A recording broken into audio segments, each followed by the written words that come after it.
Сәлем достар, қалдарыңыз қалай? Бүгін өте дәмді осындай штрудли дайындаймыз. Ұнымызға тұзымызды, жұмыртқамызды салып, жақсылап, қолмен, миксермен, сізге қайсысы ыңғайлы сонымен илей берсеңіз болады. Суымызды құйып, енді мен миксермен илеймін.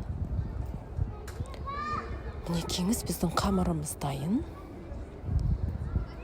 Қамырды бұқтыруға қойып қоямыз 15 минутқа. Оған дейін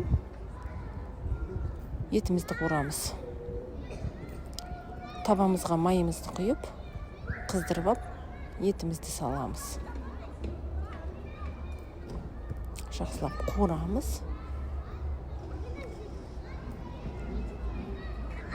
Тұзымызды саламыз. Тағы да қуырамыз. Өзінің сөлі шығып, әбден сөлі таусылып, міне осындай қатты қуырылғанша араластырамыз. Енді пиязымызды, сарымсағымызды салып, тағы да араластырамыз.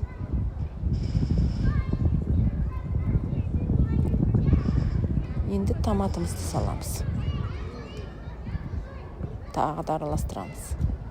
Қуырамыз. Жақсылап қызарғанша қуырамыз. Шиырағанша қуырамыз. Сонда өте дәмді болады. Дайындап көріңіздер. Бұршымызды саламыз. Тағы да қуырамыз.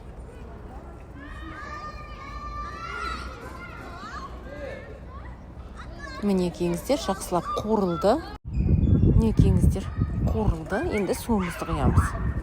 Суымызды құйып, астын қайнағаннан кейін азайтып, бақтыра береміз. Оған дейін қамырымызды жая береміз. Мінекейіңіздер, қамырымыз дайын. Енді қамырымыздың ортасына майымызды жағамыз. Сары май, сұйық май, кімге не ұнайды? Өздеріңіз білесіздер, жаға бересіздер. Мінекейіңіз, енді етіміз дайын. Енді картошкамызды салып, тағы да бақтырамыз. Енді жаңағы қамырымыздың үстіне пиязымызды саламыз. Сақталып туралған. Содан осылай орамағып ораймыз. Бөліктерге бөліп картошканы қайнағаннан кейін үстіне саламыз. Мінекейіңіз қайнады, енді үстіне саламыз орамамызды. Суымызды құямыз. Енді орамамызды саламыз. Өте дәмді болады, дайындап көріңіздер. Мінекейіңіз дайын. Маған тіркеліп, лайк басып, комментарий жазып отырыңыздар. Тағы да қамындай тамақ дайындайын. Комментарийге жазып кетіңіздер. Бір-бірімізді қолдайық. Келесі кездескенше достар. Сау болыңыздар.